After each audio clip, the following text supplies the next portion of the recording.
If you just want to see examples of what this camera can do for photos and video, there will be timestamps down in the description below. Today we have a rather unique video.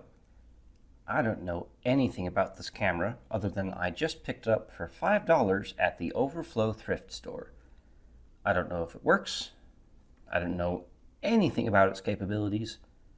All I know is it's made by General Electric, of all people.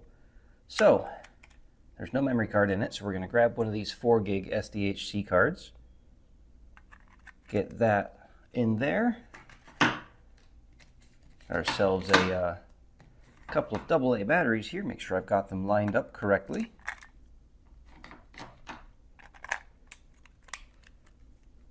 And with any luck, we have a video. No way. Well, I suppose let's have a look at this thing. Reasonably quick startup. This is the General Electric A1050. It is a 10.1 megapixel camera. This does have a semi-proprietary output there, looks like, for the AV. Looks pretty similar to the Canon AV outs, actually. I do not see... Oh, there it is. That's the USB out. But I don't have one of those cables, and the screen just went dark. Oh, it just went to sleep. Okay. Well, it appears that we are in video mode. We have one of the familiar wheels here. So, let's switch that to camera mode. Looks like we have macro. Not sure what that one is. That's going to be wide angle or possibly panorama. This is going to be presumably some sort of user-defined scene. Not sure what the hand wave is for. And then, of course, video and playback. So, oh, it tells you. Hold on. Oh, that's manual mode. Not sure what that means.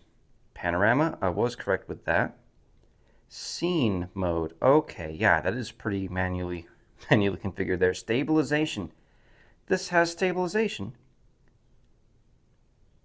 That's actually kind of nice. I'm not sure what kind of zoom we're looking. Oh, 5x optical zoom. How do I zoom? Oh, here we go.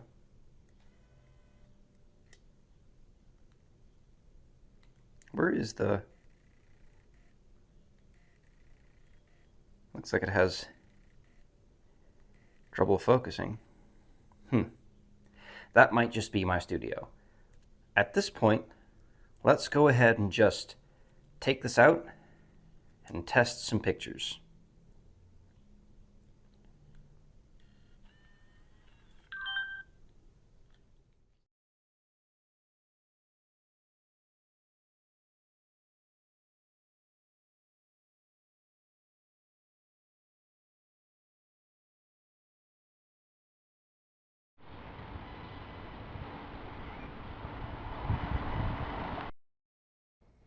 Well, the time has come to test low light conditions, and I think this counts.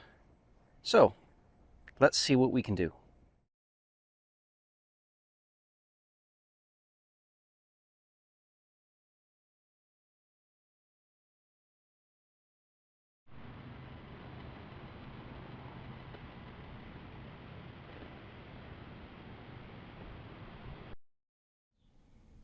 All right, now that we've done the testing,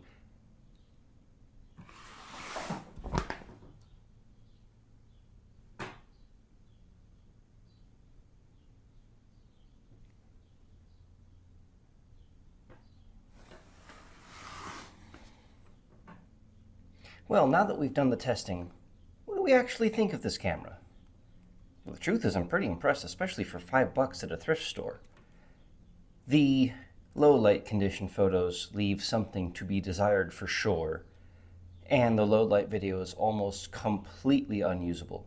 It has the same feature where it can take longer exposures like the Canon that we looked at last time, but it seems to be worse, and the image stabilization that it claims to have doesn't really seem to do much.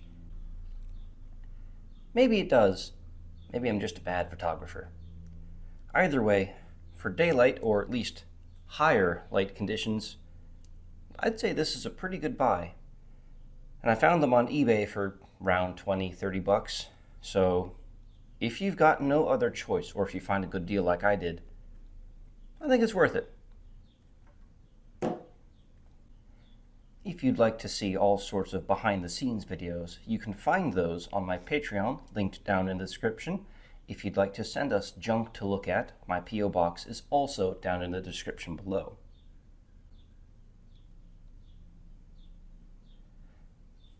If you liked this video or found it useful, a like would certainly be appreciated. It really does help me in the algorithm, and if you'd like to see more things like this, go ahead and subscribe. Thank you for watching.